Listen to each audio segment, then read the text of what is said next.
thank you very much. It's an honor to have President Zelenskyy of Ukraine, and we've been working very hard, very close. So we've actually known each other for a long time. We've been dealing with each other for a long time, and very well.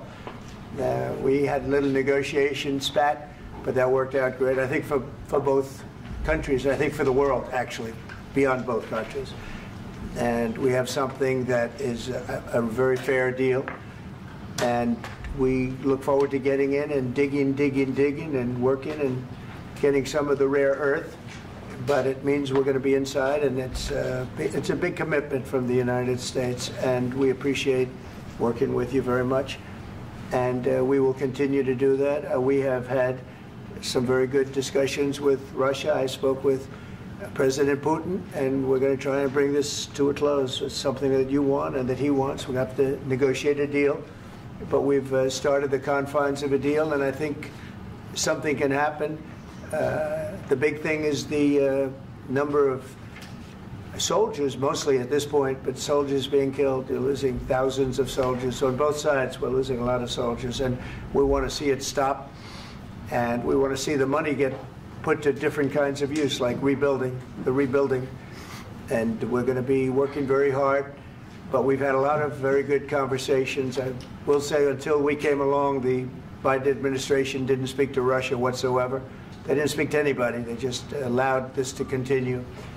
And I will say that, I'll say in front of you, you've heard me say it 1,000 times, if I were president, this war would have never happened. We would have had a deal negotiated for you without having to go through what you've gone through. But your soldiers have been unbelievably brave. We've given them great equipment, but somebody has to use the equipment. They've been unbelievably brave, and we give them great credit. This was supposed to be over very quickly, and here we are 3 years later.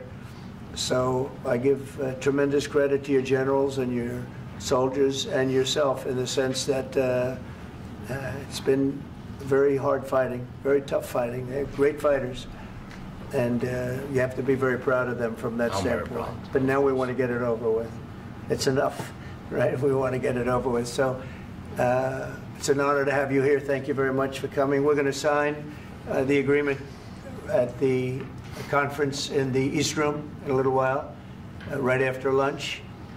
And we'll be having lunch together. We're also discussing some other things, and we appreciate everybody being here. It's somewhat of an exciting moment, but the really exciting moment is when they stop the shooting and we end up with a deal. And I think we're fairly close to getting that, and an honor to have you. And please, I'd like to say something. Yeah, thank you so much, Mr. President. Thank you for the invitation. And really, I hope that this first document will be first step to real security guarantees for Ukraine, our people, our children. I really count on it. And of course, we count that America will not stop support. Really, for us, it's very important to support and to continue it. I want to discuss it with details further during our conversation, and of course the infrastructure or security guarantees, because for today I understand what Europe is ready to do, and of course I want to discuss with you what the United States will be ready to do.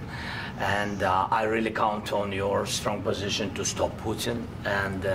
And you said that enough with the war. I think that is very important, Ben, to say these words to Putin at the very beginning of war, because he is a killer and terrorist. But I hope that together we can stop him. But for us, it's very important to, to save our country, our values, our freedom and democracy, and of course, no compromises with the killer about our territories, but it will be later. And of course, what I wanted, we spoke about it by phone with you, about the drones production. We have very good drones production. I think the best one in the world for today, because of the war. Yes, and of course, we need very much the air defense. You have the best air defense in the world, and really you helped us under attacks of Russians, and I want to speak how we can exchange the licenses. We're open to share the licenses of all our drones with you, of course, with the United States, and we need licenses for quick production of air defense. Even after the war, we need our nation to be calm, that we are secure. So that's why we need this air shield. And of course, about this I want to speak about the contingents. I think that France and UK already spoke to you, and we know that Europe is ready, but without the United States, they will not be ready to be as strong as we need. And the last point, last not least, about exchange, about our people and children. And you know that these crazy Russians, that they stolen 20,000 of children, Ukrainian children. They changed their names, they changed their, their families, relatives, and now they're in Russia. We want to bring them back, and really, it's a big, big dream, task, and goal for me, and our warriors.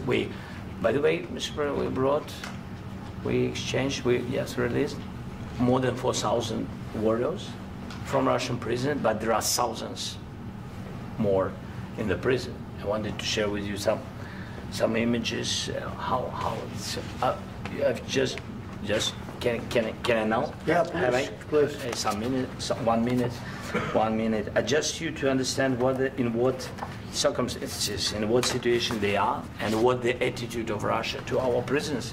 That guys, just you before and after.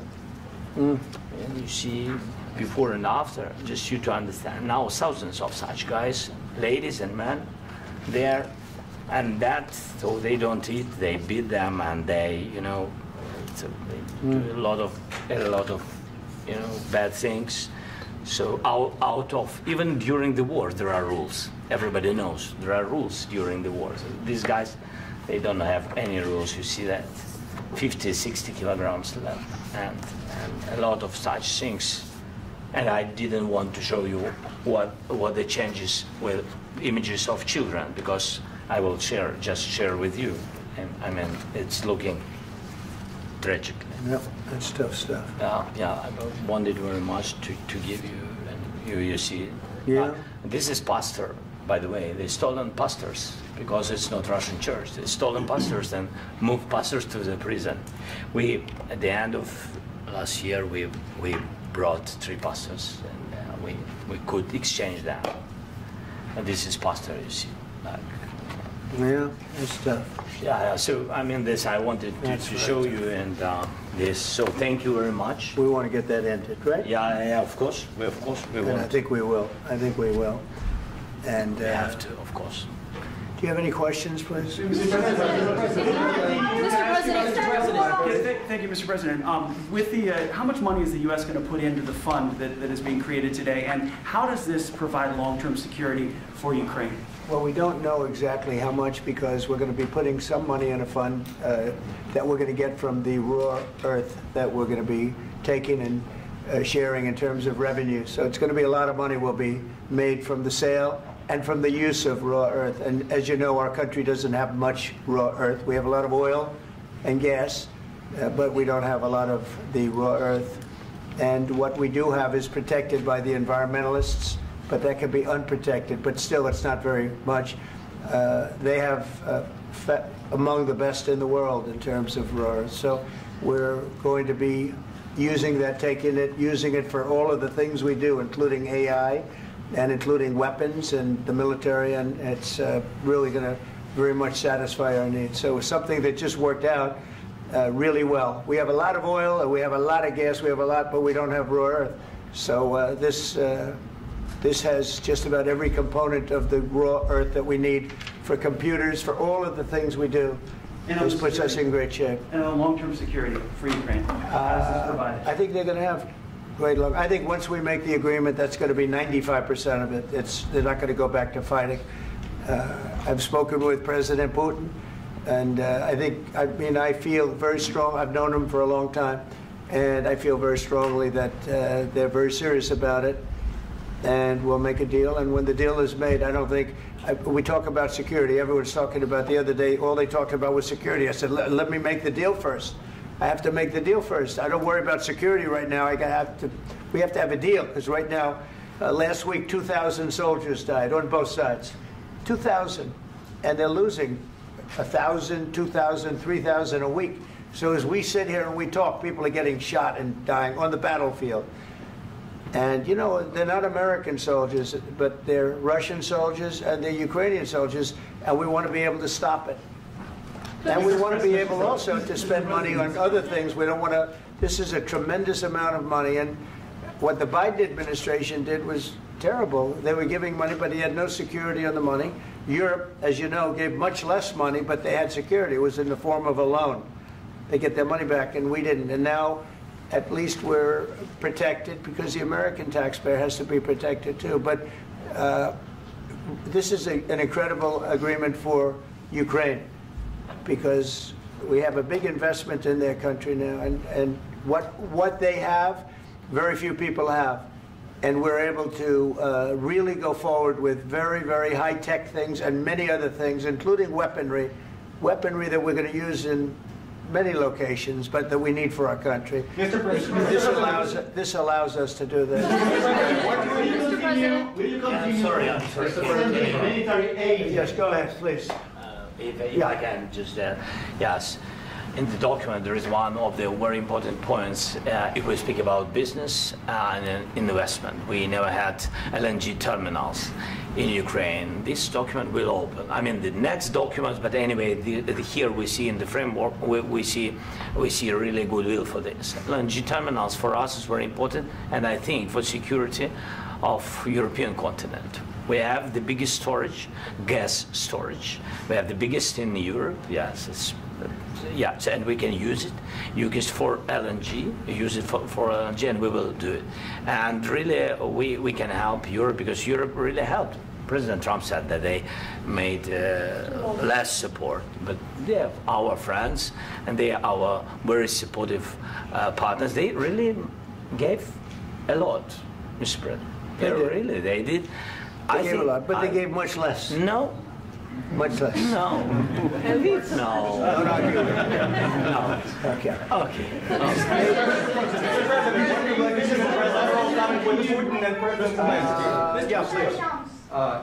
Mr. President Trump, you have repeatedly called the deal with Ukraine as a historical one. And as a President of the United States, you make historical decisions in other issues which affect America and other world. So what place in the world history do you want to take? And do you associate yourself with any famous historical figures? Yeah, I'd say George Washington, Abraham Lincoln. I would say I'm far superior to George Washington and Abraham Lincoln. Now, you know I'm only kidding, right? Because when I say that, the fake news is going to go wild. They're going to say he considers himself to be better than Washington. But you never know. You never know. I don't compare myself to anybody. I'm here to do a job. We've had a great 35 days or whatever it might be, a month, a little more than a month. We've accomplished tremendous amounts. Not only this would be a very great achievement if we could get the war stopped and get them back to normalization. I think that's going to happen. We've had very good talks on both sides, as you know. But I think we've done a very good job, just generally. If you look at all of the things we've done in 30 days, they're saying there's never been a opening for a president.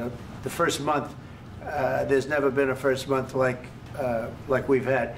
And this is one of the very important things. This, to me, is one of the most important things because we have tremendous death taking place as we speak, and I don't want to have that. You know, think of the parents, whether they're in Russia or Ukraine, think of the parents of all these people being killed needlessly. They came to our territory. Should have never started. This would have, if I were president, this would have never started. Mr. President, where has out your conviction? Mr. President, will you continue sending military aid to Ukraine after the U.S. signs this agreement with Ukraine? Yeah, we're going to be continuing. To President Zelenskyy, do you feel like the U.S. is on your side? That President Trump is on your side at this moment? Right. What do you think? He wants to know, do you think that, it's sort of a stupid question. I guess we wouldn't be here if I wasn't. I think that the United States on our side from the very beginning of occupation, and I think that President Trump on our side, and of course, I'm sure that the United States President will not stop support. This is crucial for us. It's important for us. Yes. And Putin, the president speaks about the people and the soldiers which are dying, but they came to our territory, they came to our land. They began this war, and they have to stop. And I think this is the question, with really the most important question. Can President Trump, I hope yes, with some other allies, to stop Putin, withdraw these enemies, our enemy, withdraw these troops from our land? And I think that you asked about the history, I think that if President, or when, he will stop Putin, if President Trump will bring peace to our country, I think he will be on this wall. I think. We've had very, very good talks. Mr. Military aid to Ukraine. President Zelenskyy just said that there will be no compromises with Vladimir Putin. I just wanted to ask both of you, firstly, are there compromises that you think that President Zelenskyy is going to have to make? And President Zelenskyy, is there anything that you might be thinking that you may be able to offer or bring to the table, for example, elections? Thank you.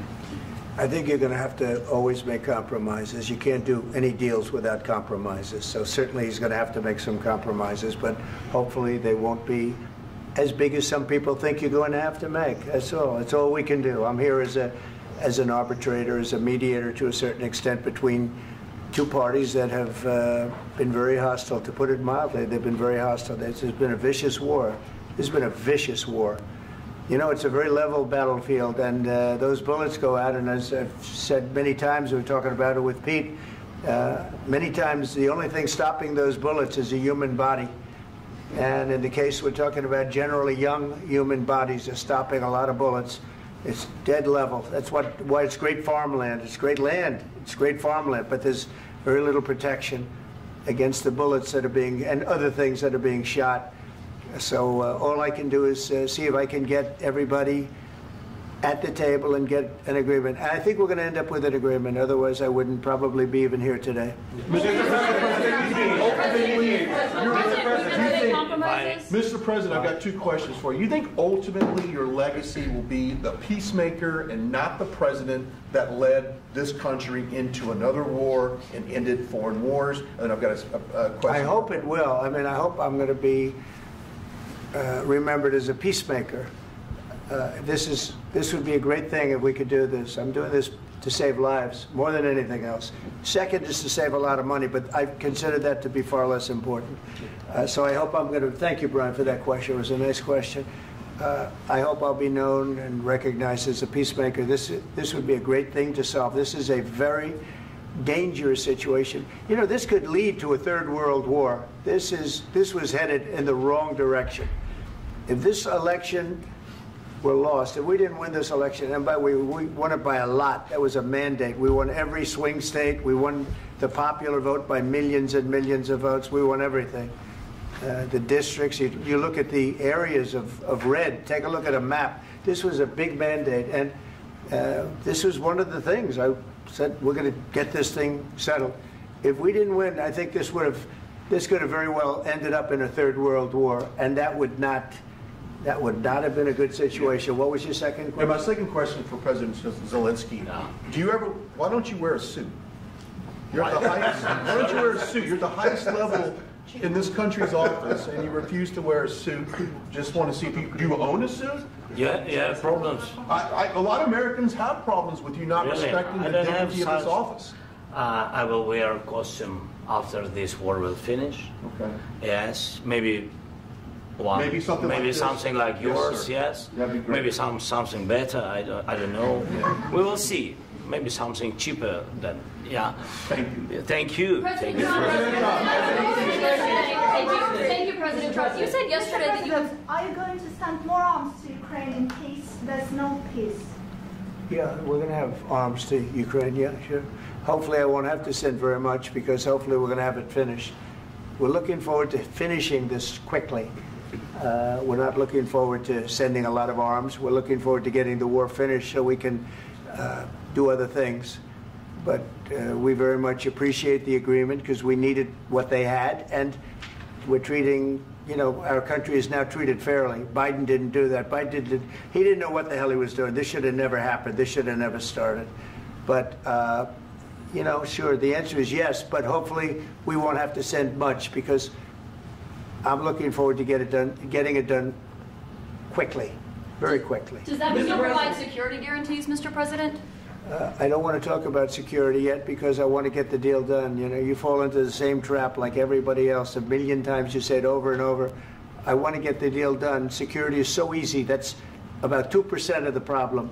I'm not worried about security. I'm worried about getting the deal done. The security is the easy part. Security is very nice. Everybody stopped shooting. And now will Europe put people there? I know France is going to. I know the UK is going to. I know other countries are going to, and they happen to be right next door. We haven't committed, but we could conceivably. You know, we have security in a different form. We'll have workers there digging, taking the raw earth so that we can create a lot of great product in this country. So in that sense, you have something, but we haven't determined that yet. I will say, in speaking to France and in speaking to, and they were here, as you know, last week and just the other day, they have committed to a lot of security.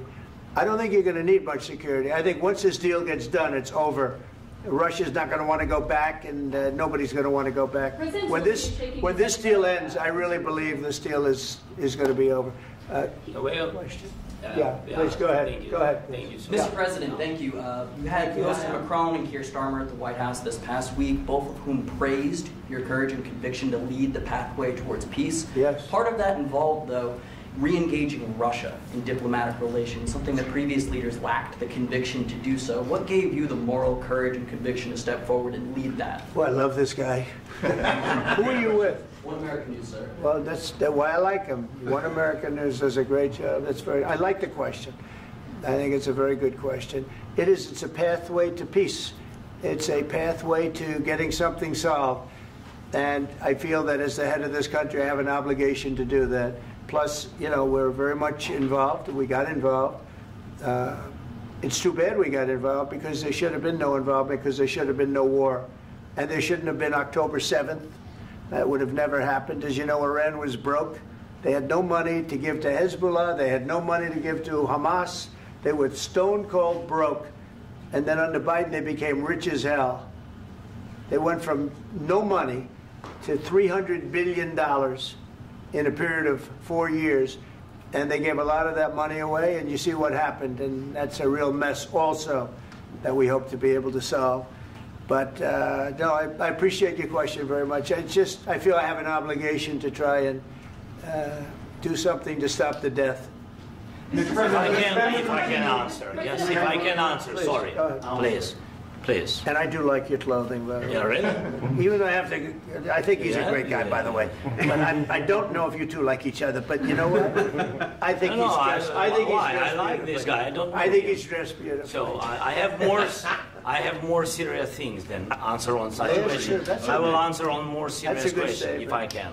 Yeah. So please, about security guarantees and about just ceasefire. We can't just speak about ceasefire and speak and speak. It will not work. Just ceasefire will never work, because I'm like a president. I have this experience, and not only me. Ukraine before my presidency, from the 2014, Putin broken 25 times. 25 times he broken his own signature. 25 times he broken ceasefire. But he never broke to me. He never broke to me. No, you were the president. You were the president during. He never broke to me. In 2016, you've been the president, Mr. President. You've been the president, but he had, of course, not with you, but he had during those periods. He had conversations with our side, and we had Normandy format. You know, the France, Germany, Ukraine, and Russia, and he broken 25 times. That's why we will never accept just ceasefire. It will not work without security guarantees.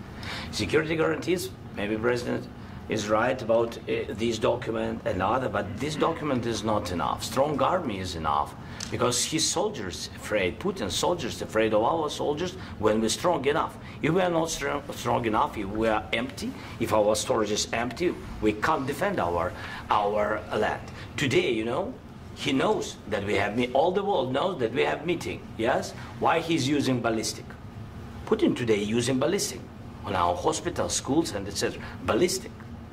So he knows that we are here and that President Trump is really have goodwill to stop this war. And you hear now the president. So why he's using? So he doesn't want to stop. He doesn't want. But I hope that we will do it. Really, we'll do it. Security. When we speak about security guarantees, when the Europeans are ready for contingents, they need USA backstop. If there will not be United States, we will not never have any contingents, strong contingents from the Europeans, because they don't want to divide alliance connection between the United States and the main and strongest ally and Europeans. And this is crucial, this is important. That's what we want to speak about very much. This is very important. And air defense. So air defense, really, we have big deficit with all these systems, and we need to provide this. We need it very much. Otherwise, Putin will never stop, and will go further and further. He doesn't want. He hates us, you know? It's not about me. He hates Ukrainians. He thinks that we are not a nation. He thinks, and he shared these thoughts, I think maybe with your team also, I don't know. But with all the Europeans, in media, officially and not, he always said that there is no such country, such nation, such language, and such life like Ukrainian. No, he really doesn't respect all the Ukrainians, and he wants to destroy us. And you are right, Mr. President, that's 2%. This document, maybe other documents, it's a very good start, very good, but it will not enough to stop this person. Should Russia pay to rebuild Ukraine? Mr. President, after Should Russia pay to rebuild Ukraine? They have to pay. This question you This didn't is like the rule. because This is the rule of because the war. I'm This is sorry. the rule of the war. During all the centuries, all the history, this is the rule of the war. Who began, those pay. Do you agree, This is the rule. Putin began this war. He has to pay all money for innovation. He has to pay. Of course, some Russian assets, what we have in Europe, about 300 billion, we can use them. We can use for innovation and buy military support from the United States also. We can do it, but it's not enough. It's not enough. President, under these circumstances, do you envision a trilateral summit with Because I Putin wanted to and know- President Zelenskyy? Wait 1 second. I asked this question that you didn't like because I wanted to know if you want to position yourself in the middle between Russia and Yes. Ukraine, or on the Ukraine's. No, I'm in the middle. I want to solve this thing. I'm for both. I want to get it solved. And it's wonderful to speak badly about somebody else, but I want to get it solved. If we can solve it, great. If we can't solve it, they're going to have to fight it out, and who knows what's going to happen. But I want to see it get solved. May I follow up? One more question about U.S. troops in Europe. After Russian invasion of Ukraine, your predecessor sent additional troops to Eastern Europe, including Poland, my country. Yeah. Are you committed to keeping these troops on the eastern flank of NATO in the future? I'm very committed to Poland. I think Poland has really stepped up and done a great job for NATO. As you know, they paid more than they had to. They are one of the finest groups of people I've ever known. I'm very committed to Poland. What about Baltics? Poland's in a tough neighborhood, you know. What about the Baltics? The Baltics, they got a lot of, it's a tough neighborhood too. But we're committed. We're going to be very committed, and we're committed to NATO. But NATO has to step up, and the Europeans have to step up more than they have.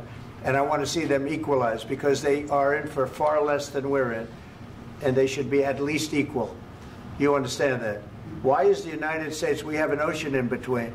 Why is the United States in for so much more money and other things as Europe? With that being said, and as you said, they've also been obviously very helpful.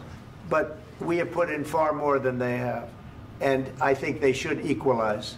Mr. President, Please, go ahead. Ask you about the agreement again today. What changed between the first time that Secretary Bessent gave President Zelenskyy the agreement and today for the signing? We made a deal. So What was the I'm just, deciding factor? I'm a business person. We made a deal. That's what changed. Mr. President, I didn't think we were going to make a deal, and we ended up making the deal, so that changed. Mr. President, what and how do you envision a trilateral summit with President Zelenskyy and Putin? I don't know, under but these well, they circumstances? don't like each other. I can tell you that. Okay? They do not like each other. This is not a love match, and it's unfortunate. That's why you're in this situation. The United States should not have allowed this to happen, okay? The United States, run by a man that didn't know much, I'm going to be very nice, run by an incompetent person, very incompetent person, should never have allowed this to happen. I've stopped wars. I've stopped many wars. My people will tell you, I stopped wars that nobody ever heard about. I stopped wars before they ever started. You can look at some of, I could give you a lot of nations that would tell you right now they were probably going to war. I could tell you right now there's a nation thinking about going to war on something that nobody in this room has ever even heard about. Two smaller nations, but big, still big. And I think I've stopped it. But this should have never happened. Mr. President, sorry, just a second.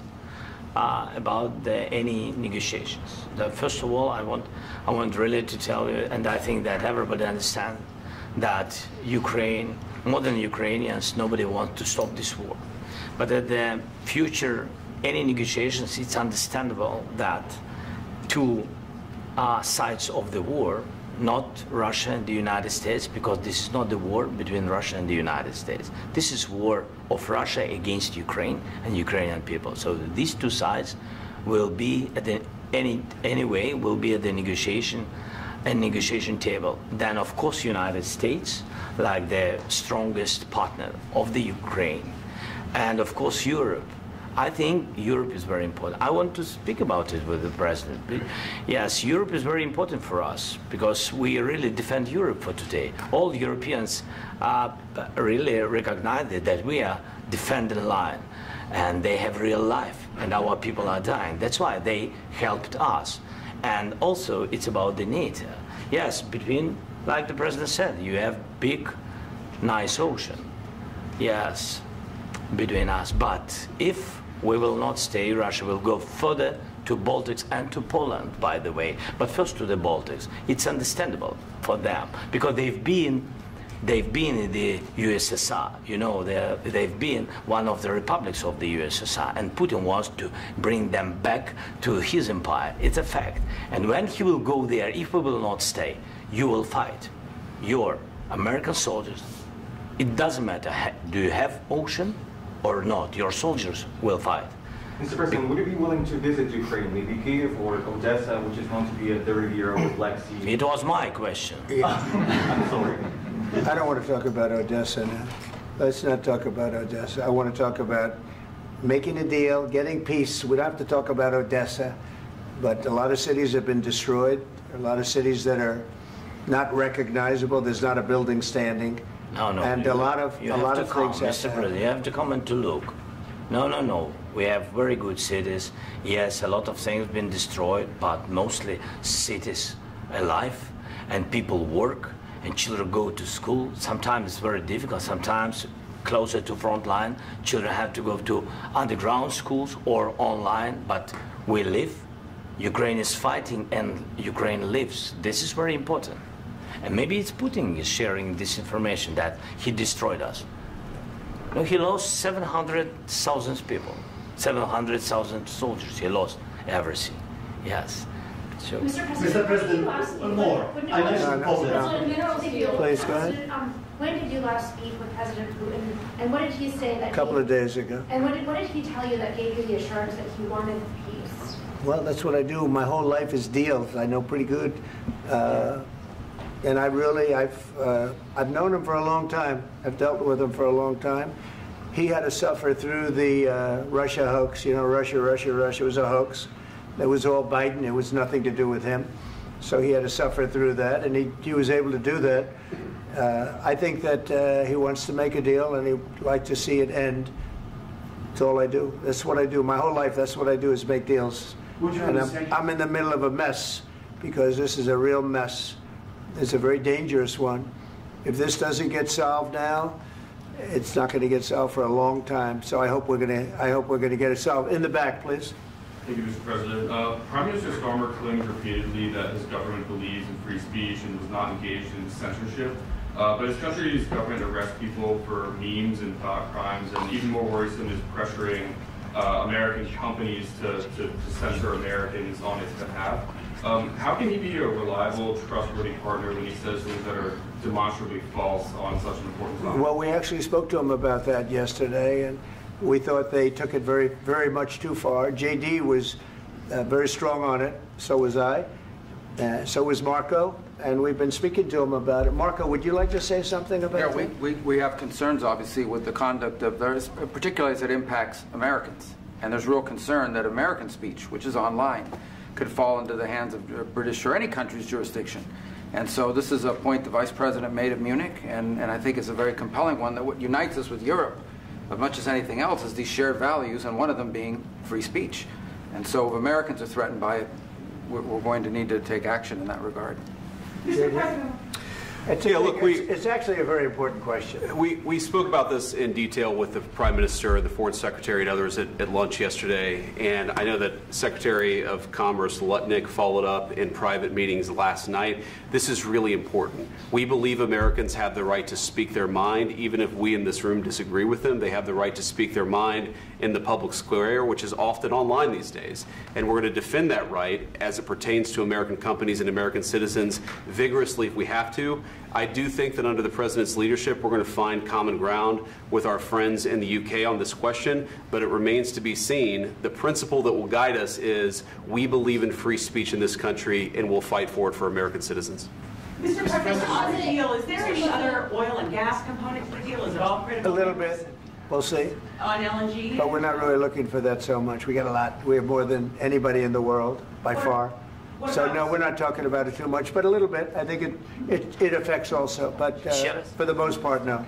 And sir, is there any agreement from Ukraine to purchase U.S. LNG as part of the deal, or is that on the table at all? No, we don't need that. Some of those Mr. President, I minerals just are wanted to ask you about, President. you just mentioned that you'd spoken to Vladimir Putin a couple of days ago. Just to be clear, that's a new call, not the one that you... I've spoken to him on numerous occasions. Okay. And how was the latest call? What did you discuss?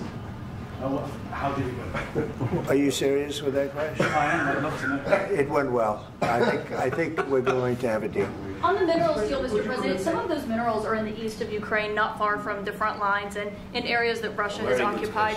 Will you direct President Putin to withdraw his forces from those areas if there's U.S. interest? Well, we'll take a look at the time. We have a lot of area. It's a very big area we're talking about, so we'll take a look. I'll study that, and I'll see. And who would protect those minerals if they are U.S. interests? Would that be Ukrainian forces? They'll be protected. The agreement will protect them. U.S. The forces? agreement, yeah, we're signing an agreement.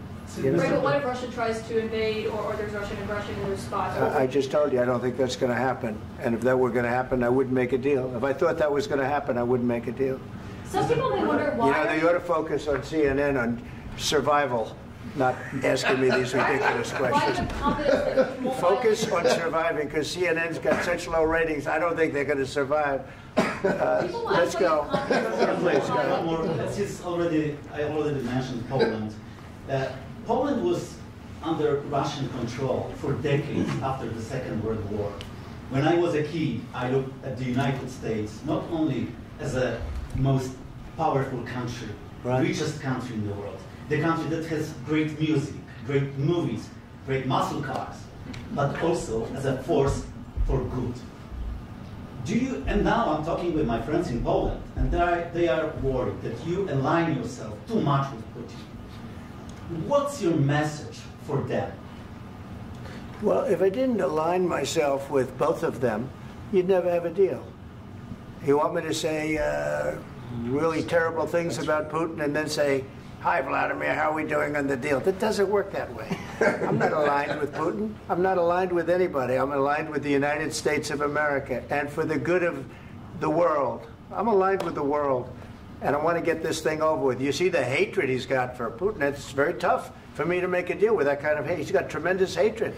And I understand that, but I can tell you the other side isn't exactly in love with, him either. So it's not a question of alignment. I'm aligned with the world. I want to get the thing set. I'm aligned with Europe. I want to see if we can get this thing done. You want me to be tough? I could be tougher than any human being you've ever seen. I'd be so tough. but you're never going to get a deal that way. So that's the way it goes. All right, one more question. I will respond to this. So look, for 4 years in the United States of America, we had a president who stood up at press conferences and talked tough about Vladimir Putin, and then Putin invaded Ukraine and destroyed a significant chunk of the country. The path to peace and the path to prosperity is maybe engaging in diplomacy. We tried the pathway of Joe Biden of thumping our chest and pretending that the President of the United States' words mattered more than the President of the United States' actions. What makes America a good country is America engaging in diplomacy. That's what President Trump is doing. Can I ask you? Sure. Yeah? Yeah. Okay. So he occupied our parts, big parts of Ukraine, part of East and Crimea. So he occupied it on 2014.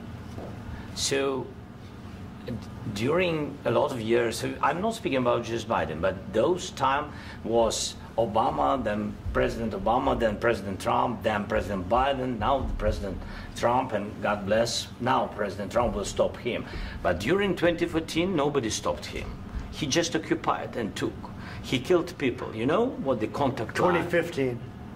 2014 and 2014. Yeah. So I was not here. Yeah, but that's exactly right. Yes, but during 2014 till 2022, yeah, the situation the same. The people have been dying on the contact line. Nobody stopped him.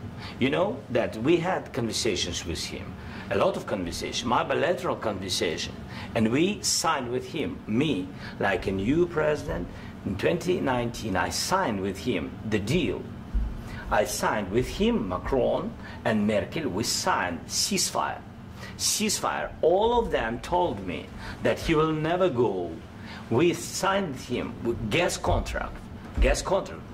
Yes, but after that, he broken this ceasefire. He killed our people and he didn't exchange prisoners. We signed the exchange of prisoners, but he didn't do it. What kind of diplomacy, JD, you are speaking about? What do you mean? I'm talking about the kind of diplomacy that's going to end the destruction of your country. Yes, but if you Mr. President, with respect, I think it's disrespectful for you to come into the Oval Office and try to litigate this in front of the American media. Right now, you guys are going around and forcing conscripts to the front lines because you have manpower problems. You should be thanking the President for trying to bring it into this conflict. Have you ever been to Ukraine that you say what problems we have? I have been to. Come once. I've actually watched and seen the stories, and I know what happens is you bring them on a propaganda tour, Mr. President. Do you disagree that you've had problems bringing people into your military? And do you think that it's respectful to come to the Oval Office of the United States of America and attack the administration that is trying to prevent the destruction of your country? A lot of questions. Let's start from the beginning. Sure. First of all, during the war, everybody has problems, even you, but you have nice ocean and don't feel now, but you will feel it in the future. God bless. You don't know that. God bless. God bless. You will not have a war. Don't tell us what we're going to feel. We're trying to solve a problem. Don't tell us what we're going to feel. I'm not telling you. Because you're in no position to dictate that. That's exactly what you're doing. You're in no position to dictate what we're going to feel. We're going to feel very good. You will feel influence. We're going to feel very good and very strong. You will feel influence. You're right now not in a very good position. You've allowed yourself to be in a very bad position, and he happens to be right about it. From the very beginning of the war. You're not in a good position. You don't have the cards right now. With us, you start having cards. Right now, you don't. You're playing cards. You're playing cards. You're gambling with the lives of millions of people. You're gambling with World War III. You're gambling with World War III. And what you're doing is very disrespectful to the country, this country, that's back to you. Far more than a lot of people said they should have. Have you said thank you once? This entire meeting? No, in this entire meeting, have you said thank you? You went to Pennsylvania and campaigned for the opposition in October. Offer some words of appreciation for the United States of America and the president who's trying to save your country. Please, you think that if you will speak very loudly about the war, you can... He's not speaking loudly. He's not speaking loudly. Your country is in big trouble. Can I Wait a minute. No. You've done a lot of talking. Your country is in big trouble. I know. You're not winning. You're not winning this. you have a damn good chance of coming out okay because of us. Mr. President, we are staying in our country, staying strong from the very beginning of the war. We've been alone, and we are thankful. I said thanks you haven't in been this alone. cabinet, You and haven't not been only alone. in this cabinet. We gave you, through this stupid president, $350 billion. You voted we gave for you your military equipment, and you voted men for are your brave, president. but they had to use our military. What about if you didn't have our military equipment, if you didn't have our military equipment, this war would have been over in 2 weeks. In 3 days, I heard it from Putin. In 3 days, this is something maybe new. less. In 2 weeks, of course, yes. It's going to be a very hard thing to do business like this. Again, I tell you. just say thank you. I said a lot of times to American people. Accept that there are disagreements, and let's go litigate those disagreements rather than trying to fight it out in the American media when you're wrong. We know that you're wrong. But you see, I think it's good for the American people to see what's going on. I understand, sir. I think it's very important. That's why I kept this going so long. You have to be thankful. You don't have the cards. You're buried there. Your people are dying. You're running low on soldiers. Listen, you're running low on soldiers. It would be a damn good thing. And then you tell us, I don't want a ceasefire. I don't want a ceasefire. I want to go, and I want this. Look. If you could get a ceasefire right now, I tell you, you take it so the bullets stop flying and your men stop getting killed. Of course, we want to stop the war. But you're saying you don't want a ceasefire. But I said to you, I want a ceasefire. With guarantees. Because you'll get a ceasefire faster than an agreement. Ask our people about ceasefire, what they think. That wasn't with me. For you what, that wasn't with me. That was with a guy named Biden who was not a smart person. That was with Obama. It was your president. Excuse me. That was with Obama, who gave you sheets, and I gave you javelins. Yes. I gave you the javelins to take out all those tanks. Obama gave you sheets. In fact, the statement is Obama gave sheets and Trump gave javelins. You got to be more thankful, because let me tell you, you don't have the cards. With us, you have the cards. But without us, you don't have any cards. One more question to Mr. Vice President. I'm sorry. It's going to be a tough deal to make because the attitudes have to change. What if Russia breaks ceasefire? What if Russia breaks peace talks? What do we do then? I understand that it's a heated conversation right now. What are you saying? She's asking, what if Russia breaks the ceasefire? What if anything? What if a bomb drops on your head right now? Okay? What if they broke it? I don't know. They broke it with Biden because Biden, they didn't respect him. They didn't respect Obama. They respect me. Let me tell you, Putin went through a hell of a lot with me. He went through a phony witch hunt where they used him and Russia. Russia. You ever hear of that deal? That was a phony Hunter Biden, Joe Biden scam. Hillary Clinton, Shifty Adam Schiff. It was a Democrat scam. And he had to go through that. And he did go through it. We didn't end up in a war. And he went through it. He was accused of all that stuff. He had nothing to do with it. It came out of Hunter Biden's bathroom. It came out of Hunter Biden's bedroom. It was disgusting. And then they said, oh, the laptop from hell was made by Russia. The 51 agents. The whole thing was a scam. And he had to put up with that. He was being accused of all that stuff. All I can say is this. He might have broken deals with Obama and Bush, and he might have broken them with Biden. He did, maybe. Maybe he didn't. I don't know what happened. But he didn't break them with me. He wants to make a deal. I don't know if you can make a deal. The problem is I've empowered you to be a tough guy. And I don't think you'd be a tough guy without the United States. And your people are very brave. But you're either going to make a deal or we're out. And if we're out, you'll fight it out. I don't think it's going to be pretty, but you'll fight it out. But you don't have the cards. But once we sign that deal, you're in a much better position. But you're not acting at all thankful. And that's not a nice thing. I'll be honest, that's not a nice thing. All right, I think we've seen enough. What do you think? What's this negotiation? This is going to be great television, I will say that. All right. We'll see what we can do about putting it together. Thanks, sir. And I need the back of this. We'll see. I don't know.